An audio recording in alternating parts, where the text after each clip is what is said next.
The execution failed again, sir. High Commander Zilax felt his secondary stomachs clench as he stared at the report displaying across his command tablet. 17 methods, 17 different ways the Galactic Council had attempted to execute Korvax the Unkillable, and 17 times the genocidal warlord had simply regenerated. The latest attempt, complete molecular disintegration, had been their most desperate measure yet. Korvax had laughed as his body reformed from scattered atoms, then asked if they were going to try anything challenging. "Bring me every xenobiological expert we have," Zilax said, his voice tight, "and contact the Committee for Extreme Threat Neutralization. We're out of conventional options." According to YouTube analytics, 99.6% of viewers are not subscribed. That's a huge number. By subscribing the channel that is completely free, you'll help support the channel and never miss fresh content.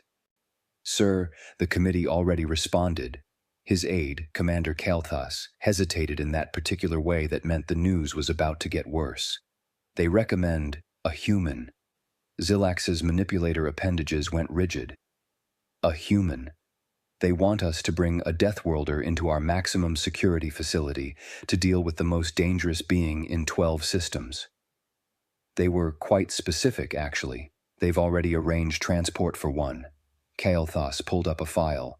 "Her name is Mia Jones. She's 23 standard years old and works at something called a coffee shop on Earth in a city named Detroit."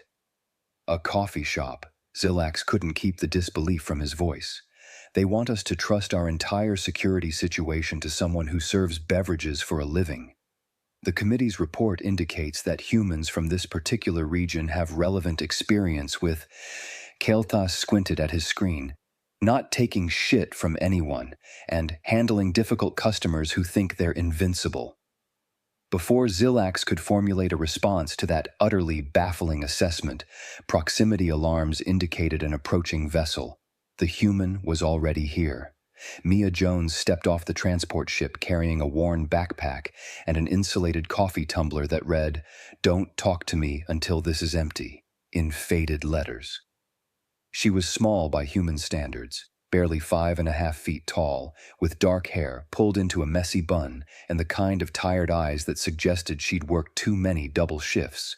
She wore simple clothing, dark pants, a jacket with several pockets, and boots that had seen better days. Zilax had reviewed human physiology extensively during the 2-hour journey from the transport beacon. Humans were classified as apex persistence predators from a Category 12 Deathworld, a planet so hostile that survival required either extreme specialization or impossible adaptability. Humans had chosen the latter. They were endurance hunters who could track prey for days, could consume mild poisons for pleasure, and possessed a pain tolerance that most species considered pathological. Looking at this particular human, sipping her beverage and yawning, it was hard to reconcile the data with reality.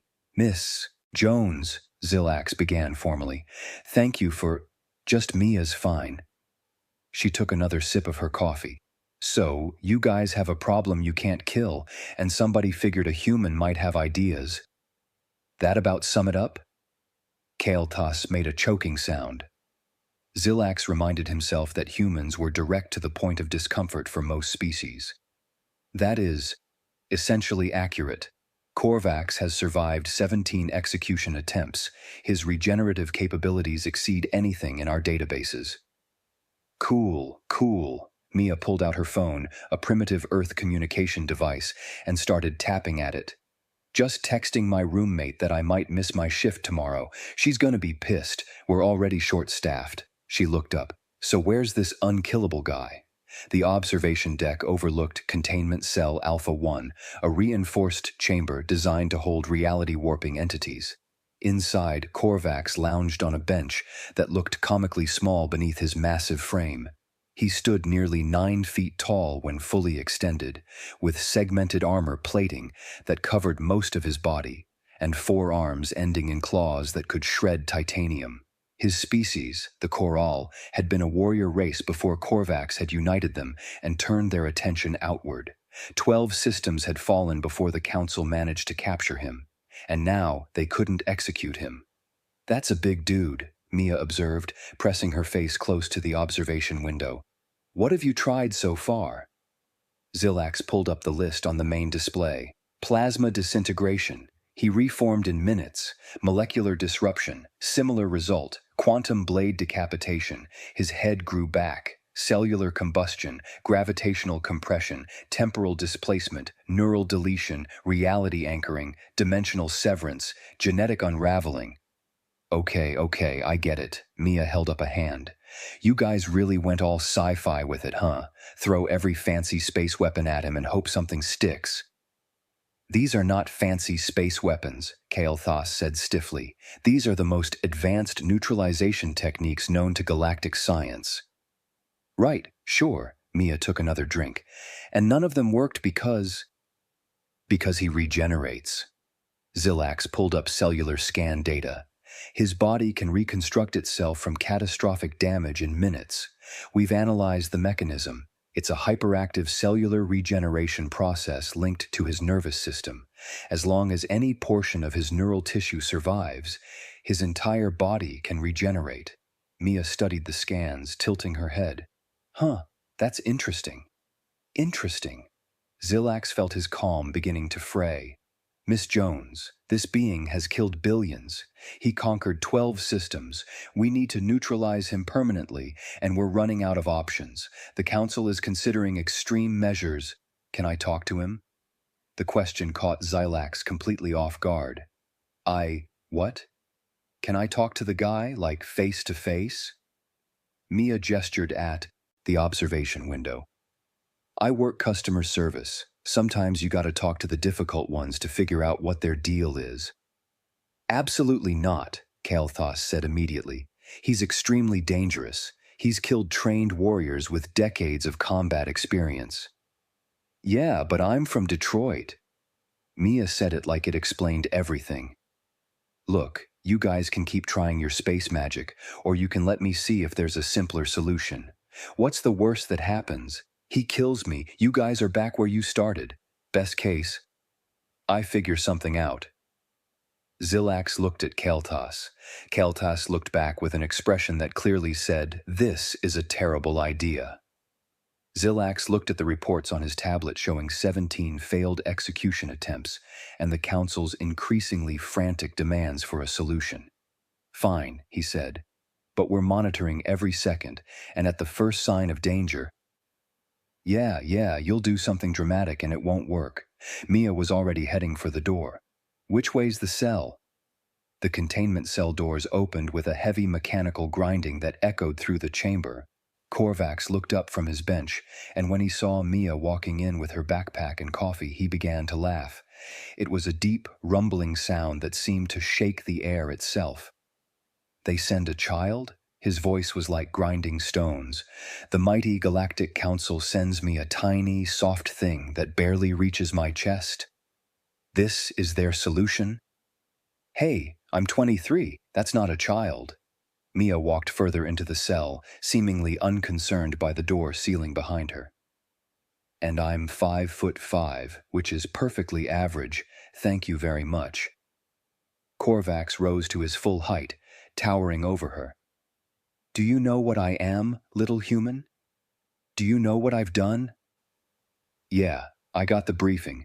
Genocidal warlord, killed billions, conquered a bunch of star systems, generally a huge asshole. Mia sipped her coffee. Also, apparently unkillable, which is the whole reason I'm here instead of at work making lattes. You speak casually of death. Korvax circled her slowly, all 4 arms flexing. Have you ever killed, little human? Personally? Nah. I mean, I've killed plants by forgetting to water them. Does that count? She watched him circle with the kind of patient boredom usually reserved for waiting in long lines. But see, here's the thing. You say you're unkillable, right? That's your whole deal? I am beyond death. Korvax stopped in front of her, close enough that she had to crane her neck to maintain eye contact. Watch. He extended one of his arms, then used another to grip it at the shoulder. With a sharp twist and a wet, tearing sound, he ripped his own arm off. Blood, dark purple and viscous, splattered on the floor. Mia wrinkled her nose but didn't step back. The stump of his shoulder began to bubble and writhe. New tissue sprouted, bones extended, muscles knitted together, and within 90 seconds his arm was completely regrown. He flexed the new appendage, perfectly functional. "I can survive anything," Korvax said. "Your council has tried to burn me, disintegrate me, erase me from reality itself. Nothing works. I simply return." He leaned down, his face inches from hers. "So tell me, little human from your tiny Deathworld, what could you possibly do that they could not?" Mia finished her coffee and screwed the lid back on her tumbler. "You done with the whole intimidation thing? Because I've dealt with customers who think they're hot shit because they drive expensive cars and treat service workers like dirt. You're basically that, but taller." Korvax's eyes narrowed. "You dare?" "Yeah, I dare. Now shut up for a second and let me think." Mia walked around him, studying him from different angles. She pulled out her phone and took a few pictures. "So you can heal anything. Any damage, any injury, you just regenerate. That's not invincibility, buddy. That's something else." "Semantics. I cannot be killed." "See, that's where you're wrong." Mia stopped in front of him again. "You're not unkillable. You're just really, really good at not staying dead." "There's a difference." "Explain." Despite himself, Korvax sounded curious. "Your body heals everything, right? Like, everything. Probably even minor stuff, paper cuts, bruises, whatever. You probably don't even remember the last time you had a scar. I have never had a scar. Scars are for lesser beings." "Right, okay, that's what I thought." Mia opened her backpack and started pulling things out. "See, here's the thing about healing. About regeneration. It's not magic, it's biology. It's your body responding to damage with a cellular repair process. And on Earth, we actually deal with overactive biological responses all the time." She laid out several items on the floor: medical supplies, syringes, small vials of liquid. Korvax stared at them, then back at her. "What are those?" "Medical supplies. Basic stuff, really." Mia picked up one of the vials, holding it up to the light. "See, your council buddies out there, they were thinking like warriors. Throw bigger and bigger weapons at you until something works. But I'm thinking like someone who worked at a pharmacy before I switched to coffee." She looked up at him. "You know what your problem is? You don't have invincibility. You have an autoimmune disorder." In the observation deck, Zilax leaned forward. "What is she talking about?" "I'm accessing Earth medical databases," Kael'thas said, his appendages flying over his console. "Autoimmune disorders, conditions where the body's immune system becomes overactive and attacks healthy tissue. But that doesn't... Oh. Commander, human immune systems are incredibly aggressive compared to most species. They have to be, their planet is covered in microbial threats, but sometimes their immune systems become too aggressive.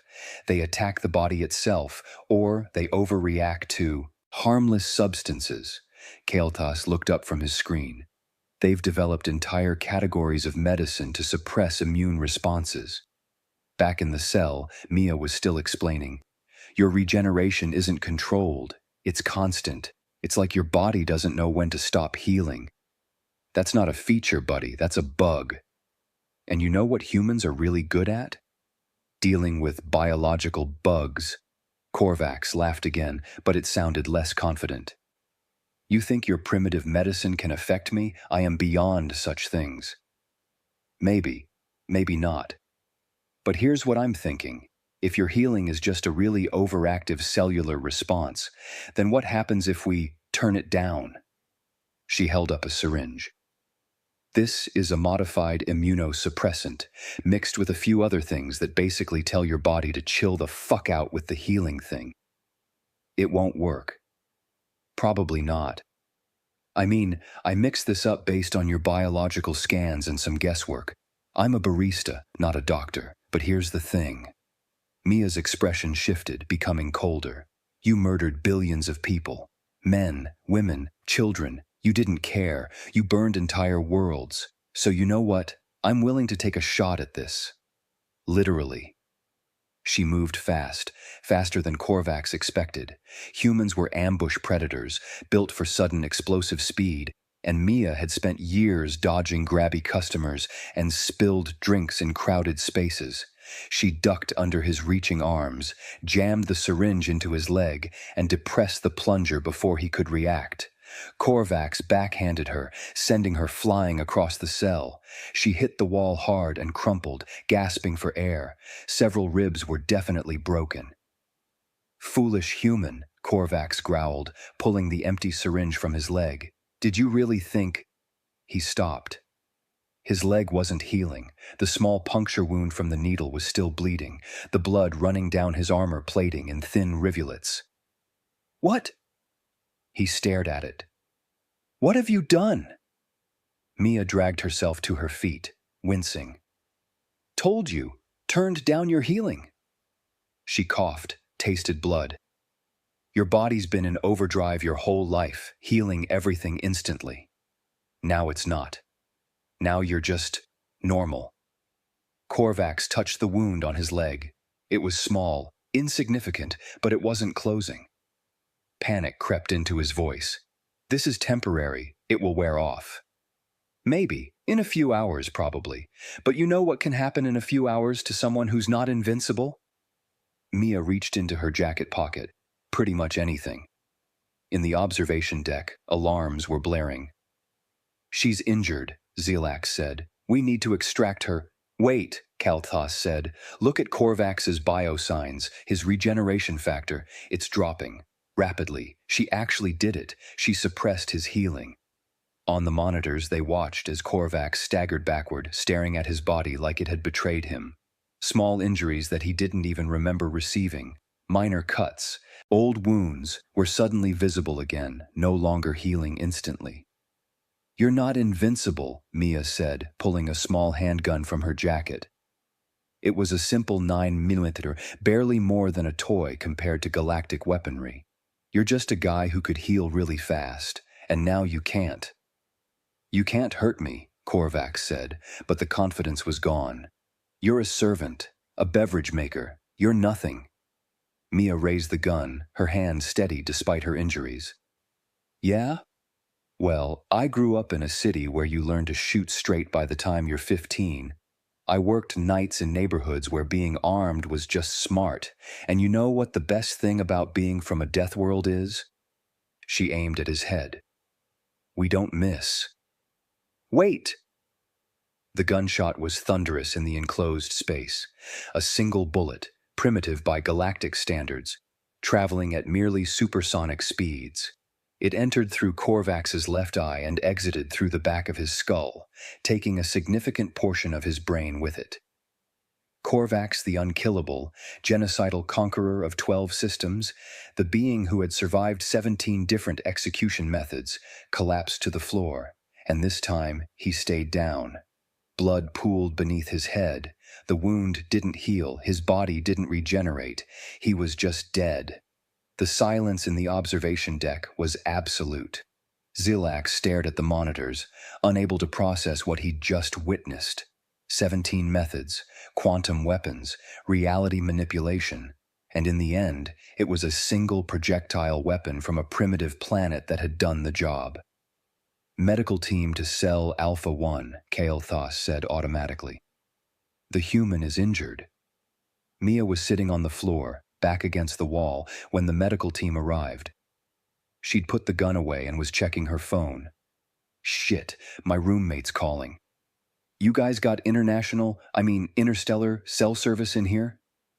The medical team froze, staring at Korvax's corpse, then at the small human who'd killed him. "Miss Jones," Zilak said through the comm system, "you're injured. Please allow the medical team to assist you." Yeah, just give me a sec," she answered her phone. "Hey, Sarah. Yeah, I'm fine, just, you know that consulting gig I mentioned? Got a little rough. Couple broken ribs, no big deal."